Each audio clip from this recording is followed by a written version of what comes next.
What if I told you that half of America, 165 million people, share just 2.5% of the nation's wealth? That's not a typo. While you've been told the economy is recovering, the truth is we're living through the greatest wealth transfer in human history, and it's going in the exact opposite direction than what most people think. Today we're breaking down an explosive analysis that reveals why your paycheck buys less, why housing is unaffordable, and why the American dream feels impossible for most people. The numbers I'm about to show you will fundamentally change how you see the economy. I want to talk to you today about the big, beautiful bill that's actually quite ugly. The one just passed by the Senate and on its way, as I'm making this recording, back to the House for a reconciliation, as they call it. So it's now time to do that because the vast majority of what's going to be in the bill is in it now, whatever little tweaks they make before it's finalized. And I want to deal with something that other treatments of all of this haggling and horse trading and what passes for politics and is really just a variety of corruption in which the White House buys off whatever senator needs to be bought off with whatever little trinket so they vote for a bill that is horrible for the people of the United States. So let me begin with that. What's the problem here that others aren't talking about? Very simple. The single most important problem of the American economy that everyone really knows is the fact that we are now one of the most unequal economies in the world. At the end of World War II, the United States was remarkable because it was less unequal than, for example, countries in Western Europe. Now we are more unequal than the countries in Western Europe. We have really raced to the fore to be as unequal as we possibly could. Over the last 40 years, to be crystal clear, we have had a redistribution of wealth in the United States. Not the one that Republicans and Democrats worry we might have and have to avoid. No, I'm not talking about that fantastic one which never happened. I'm talking about the real one that happened that we don't discuss, although we should, which is a redistribution upward, taking from the bottom, taking from the middle, and giving it to the richest people among us. Let me give you the statistics today, how unequal we are, and then go back and show you how and why the big, beautiful bill is really ugly.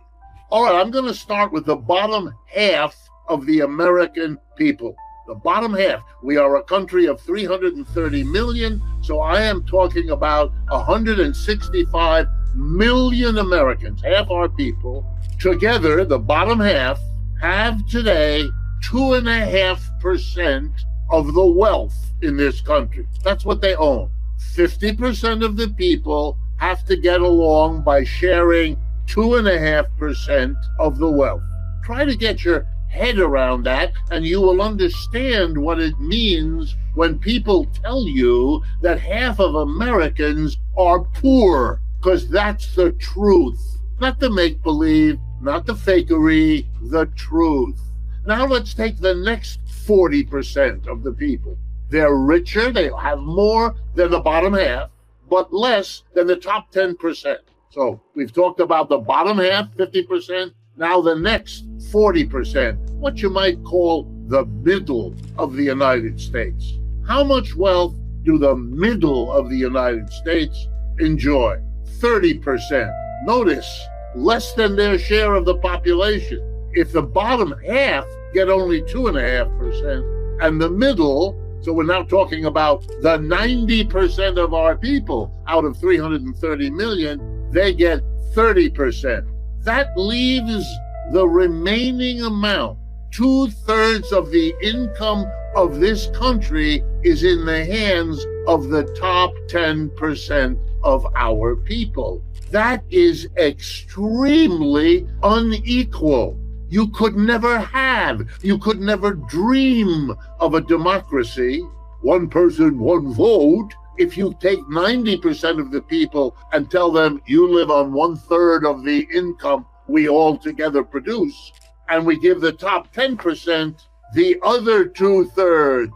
That will make the 10% rich, and the rest of us spectators as to how rich they are. Now, please keep that in your mind when I tell you that the only significant economic act that was passed by and through President Trump's first presidential term was the tax cut of 2017, passed in December of that year. It gave an enormous tax cut to corporations and the rich, precisely the people who needed it least, precisely the people who had enjoyed a rising share of the wealth of this country being redistributed to them out of our hands, out of our wealth.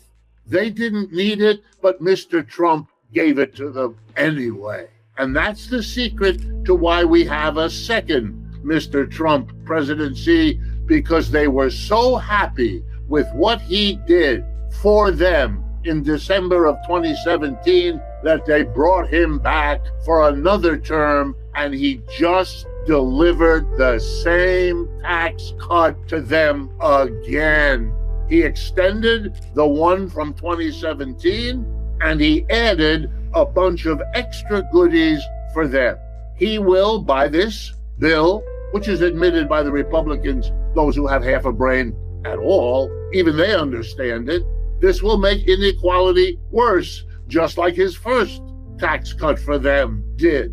Because we need to go back to really make America great again, would mean to make it as less unequal as it once was, not more unequal as it now is.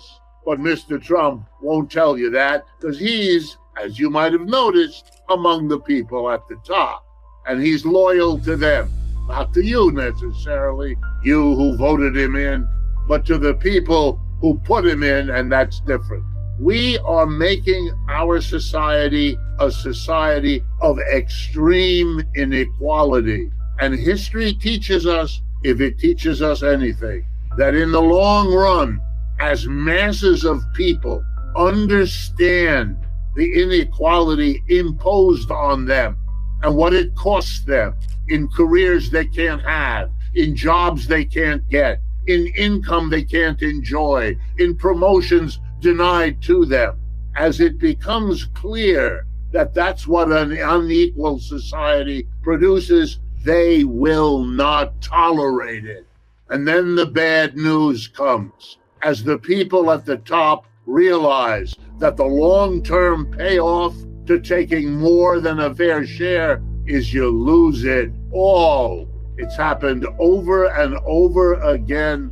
And to those who think it can't happen here, watch. It is happening here. It's not sustainable what we are doing in this country. The people at the top, the millionaires who dominate in the Senate and the House, are simply feathering their own nest, imagining it will never come back to haunt them, imagining they could just go on and on. And they have been doing it for a long time. I'll give them that. But they're running out. They can't anymore. It's too extreme. We are watching what happens when that crucial moment is arrived at. The Democratic Party is so corrupted by its donors that it offers no significant opposition.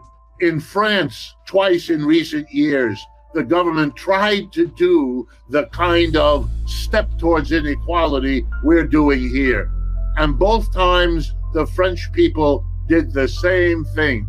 Out into the streets they went. Their left-wing political parties, their progressive parties, their anti-capitalist parties led them into the street and said, this country will not go to that level of inequality.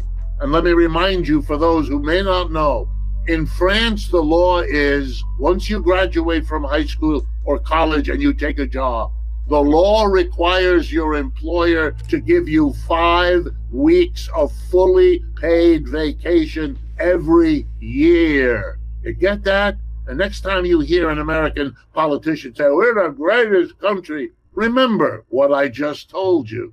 Likewise in France, and there are other countries like it. I just know France well, so I'm picking my example.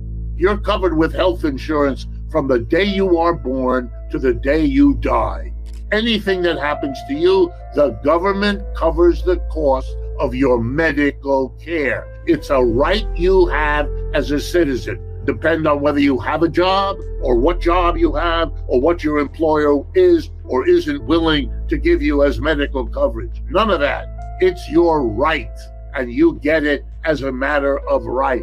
I'm a college teacher. In France, colleges are free. That's right, no tuition, no fees. You pay your room and board, but you are not required to pay, so you don't build up a big load of debt to get through school.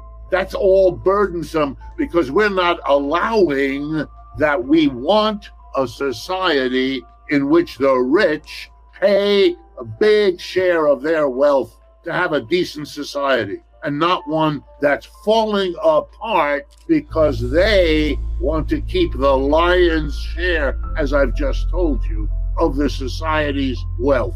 The rest of us, we're supposed to produce the wealth in the factories, the offices, and the stores where we live. But we don't get the wealth we produce. We, the people, get 1/3. And the 10% at the top, the boards of directors of the corporations, those people, they take 2/3. We should have the courage and the determination for ourselves, for our brothers and sisters, and for our children, not to let the growing inequality proposed by Mr. Trump, now rammed true by Mr. Trump, simply to continue. It is taking us in a direction none of us will want to see the last steps of.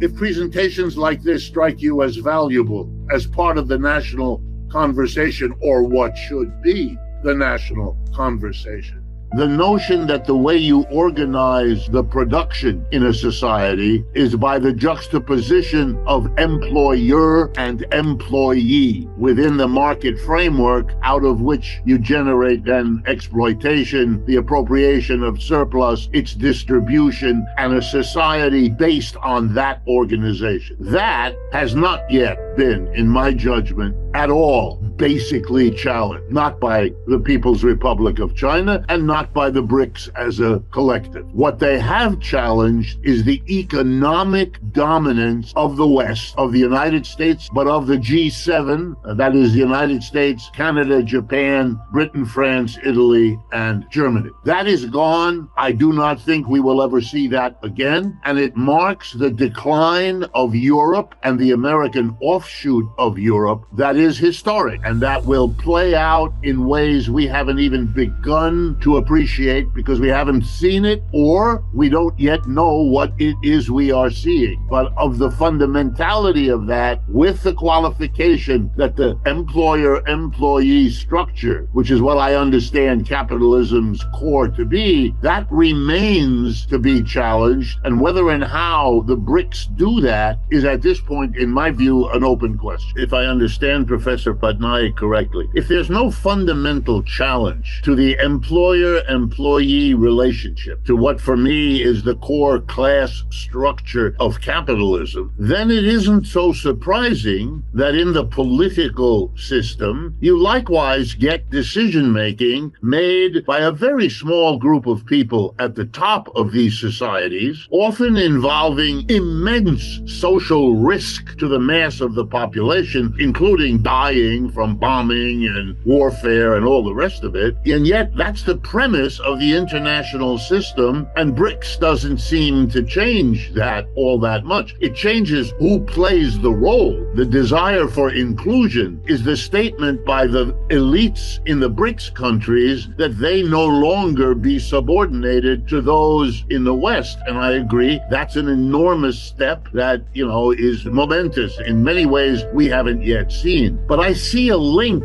there. If you don't challenge the organization of production, a small group of people, the board of directors if it's a corporation, the owner of the enterprise, the person who started it, it doesn't really matter. A small group of people who make the decisions what to produce, how to produce, where to produce, and what to do with the output, which the mass of people have to help produce, but are then excluded from those key decisions. And then you replicate that in the political system, including the international system, and they are mutually reinforcing at that level of basic theory, basic orientation that Professor Patnaik was pointing to. And I think that's correct. And my hope is that the enormity of the change of the BRICS will embolden those caught up in it by seeing what can be changed that they might have thought couldn't be, that they will now go on and be ambitious in what else needs to be changed to break finally, not just from the hegemony of one, but from the hegemony of any. But I see here in the United States a consequence of the rise of the BRICS. It's a consequence of many things, but among them, an important influence is the rise of the BRICS. So I am in a position of saying to you that the ability to question capitalism as a system has never been greater in the United States in my lifetime than it is right now. That is the audience of our people here for the notion that the economic problems of the United States are exactly as I think Professor Patnaik is wanting us to see, that the audience in the United States is now more open to that level of criticism than it has ever been, is aware in the beginnings of a consciousness, and that's all we have, the beginning of a consciousness of the decline of the American empire, an awareness that that's what's going on, is having the effect, at least for the moment, of allowing, of opening the space here for the critique at the foundation of the whole capital-worker relationship, that that's not an acceptable way to organize a society, and that a genuinely more democratic participation of the mass of people at all levels of economic decision-making is the alternative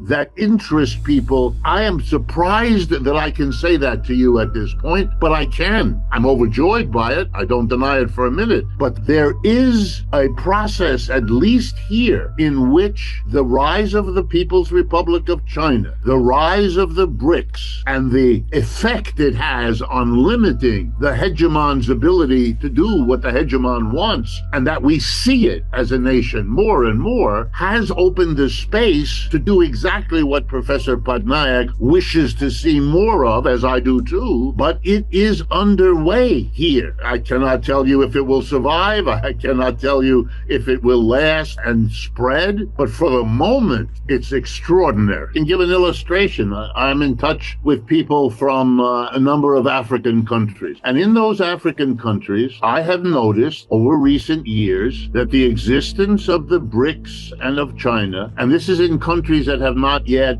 joined or publicly indicated they wish to, but I can tell the kind of people I know, people on the left, etc., that it does exactly what Professor Patnaik said. It opens the space for them now to militate inside their countries with their political parties and their leadership, a way to say there is a different path that you could be following. You keep sending missions to London and New York to get the advice and to get the money and to get the deals made for the development of this country here in Africa. But you could explore a different, if you were to send the mission instead to New Delhi or to Beijing or Sao Paulo, because you would get not only a different set of possible paths forward, but now you can get the funding that you used to think was only available in the West, and you can see export markets maybe here if you got this investment. And the Chinese particularly are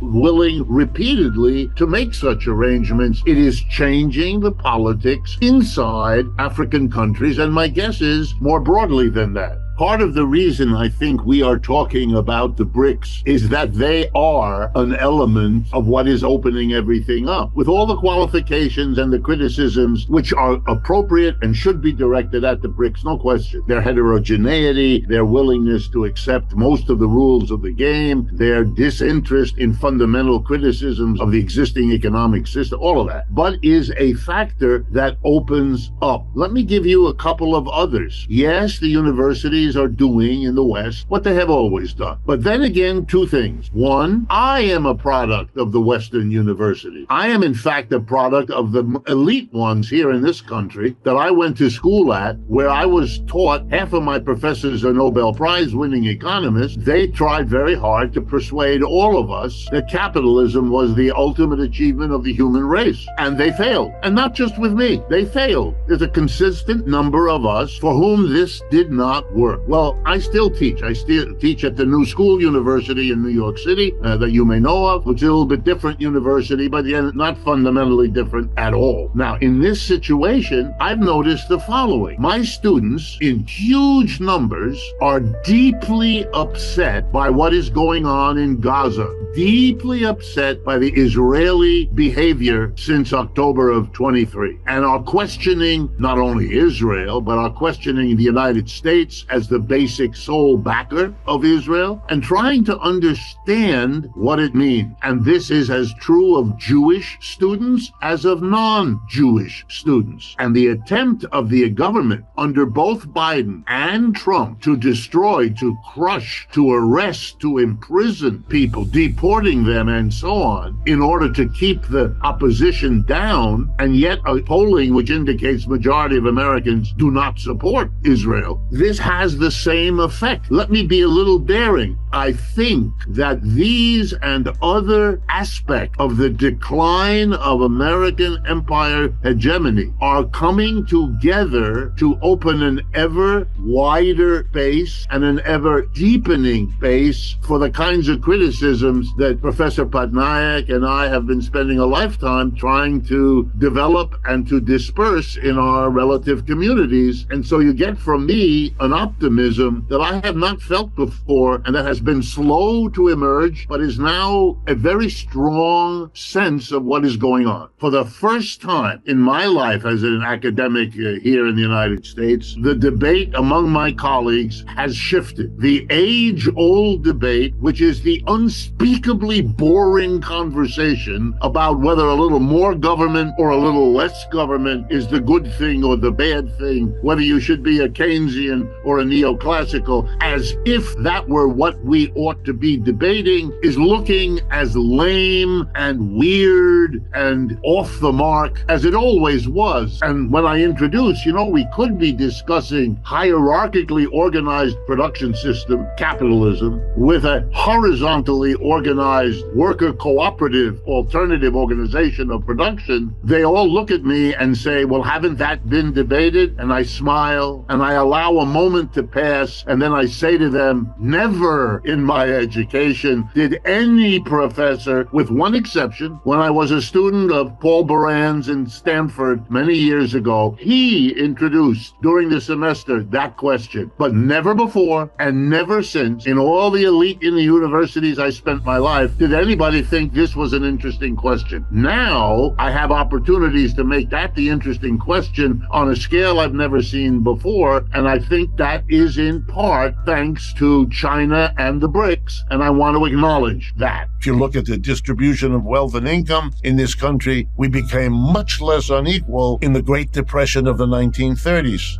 But as soon as that depression was over, by 1945, we resumed the kind of capitalism that creates ever greater inequality until we get to the crazy stage we're in now with the Elon Musk and the Jeffrey Bezos having wealth beyond what ancient pharaohs were able to produce with their slave society. In every society, there is a system of production. Has to be. Human beings cannot live for very long on nuts and berries and running around the woods collecting them. Human societies early on and throughout the millennia have been reliant on producing more and more of what they come to depend on. They produce their own food. They produce their own shelter. They produce their own clothing. And on and on. And Marx's insight is this: in the act of production, inequality is born and maintained and deepened, so that the efforts of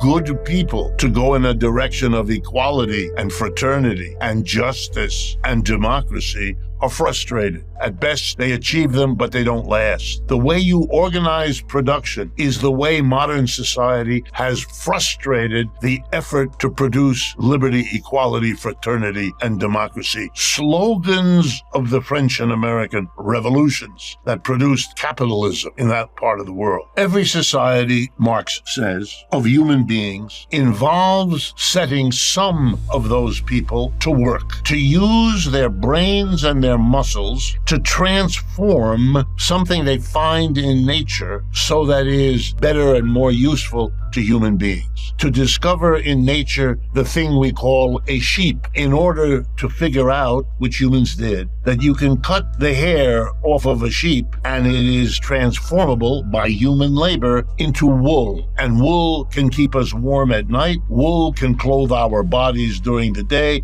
etc. Learning how to transform lightning into electricity, learning how to transform, fill in the blank. Okay, every society that we know of, human society, carries out the production of more or less of its needs. When the society does it, it, however, also makes a second decision. It decides what portion of the people in the community will be assigned the task of using their brains and muscles to carry out production, and what portion of the community will not have to do that. Now, it starts with communities that want to pass on their community to their children, because you see, children, especially in the early years of their lives, are consumers who literally cannot produce. They're too small, they're too weak, they're too uncoordinated, their brains and muscles, etc. So one of the first things we notice is society saying that the people who produce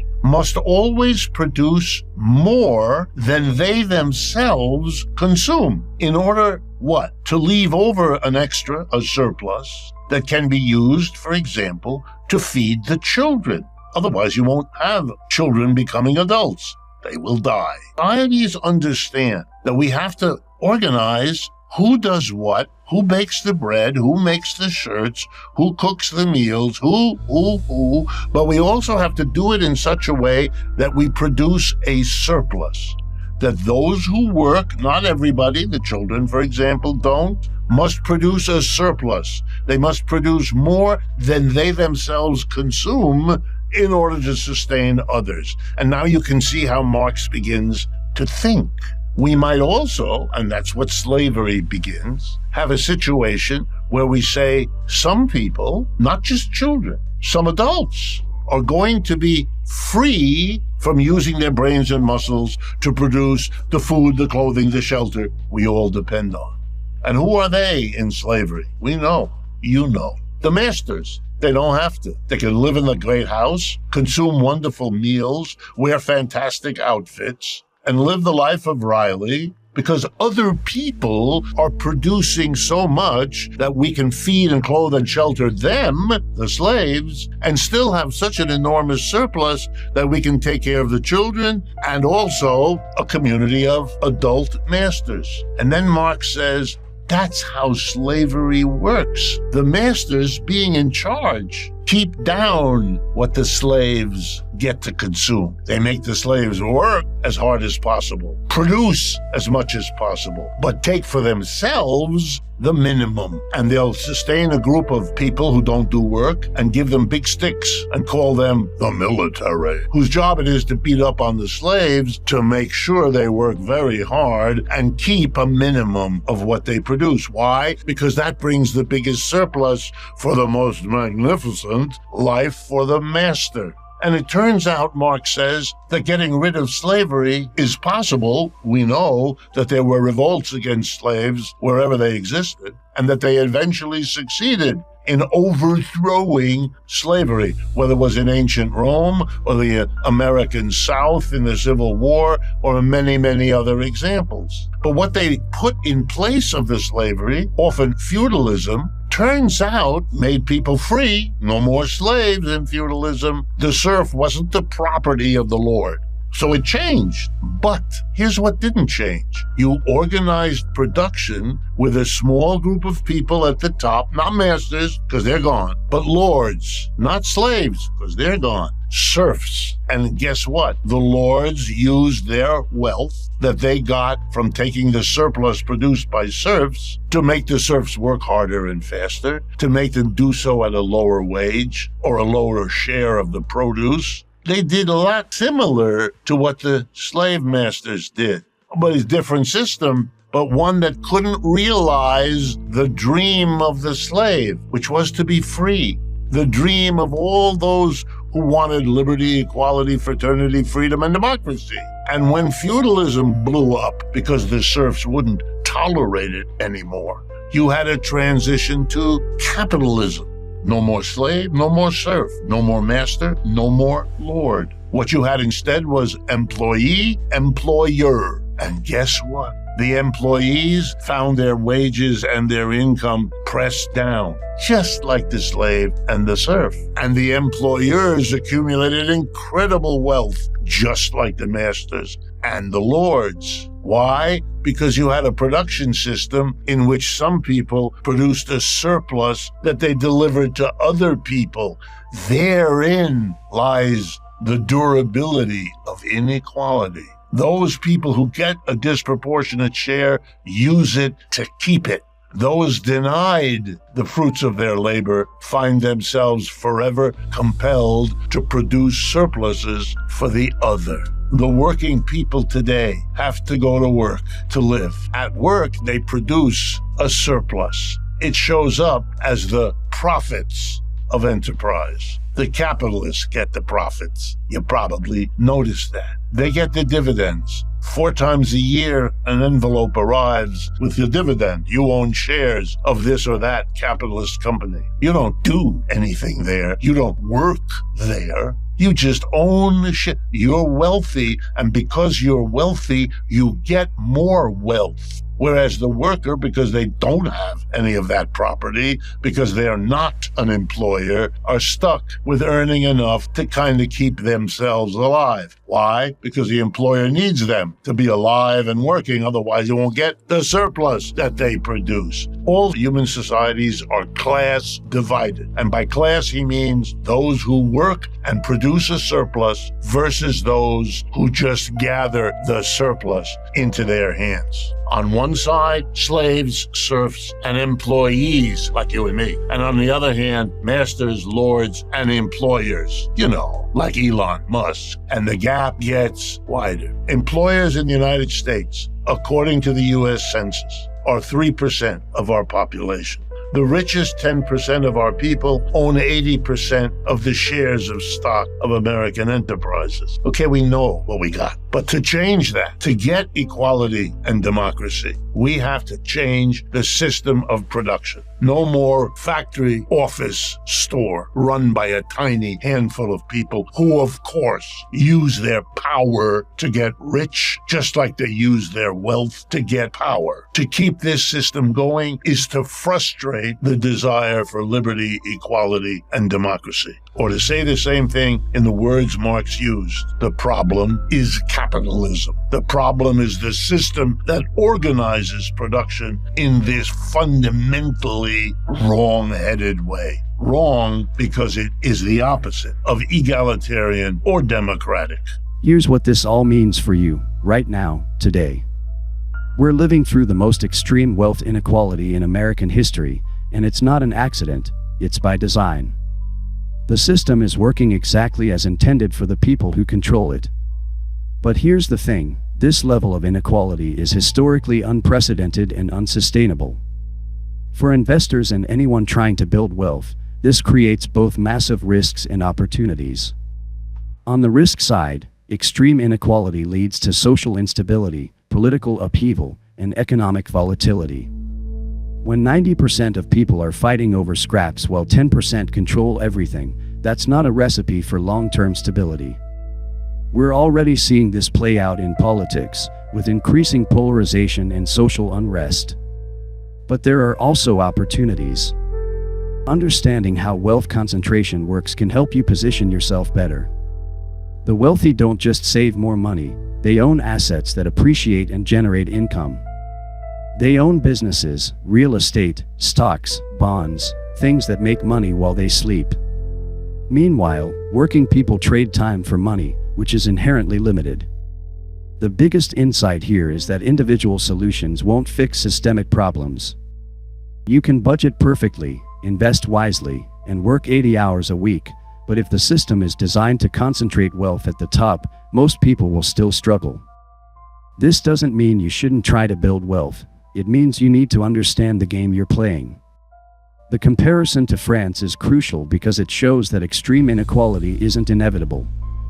Other developed countries have chosen different paths. They've decided that having a strong middle class is more important than having ultra-wealthy elites. They've chosen social stability over extreme wealth concentration. The historical perspective is also vital. No society has ever maintained this level of inequality indefinitely. Change always comes, the question is what form it takes. Will it be policy changes like higher taxes on wealth? Social movements demanding better wages and working conditions? Or something more dramatic like revolution or societal collapse?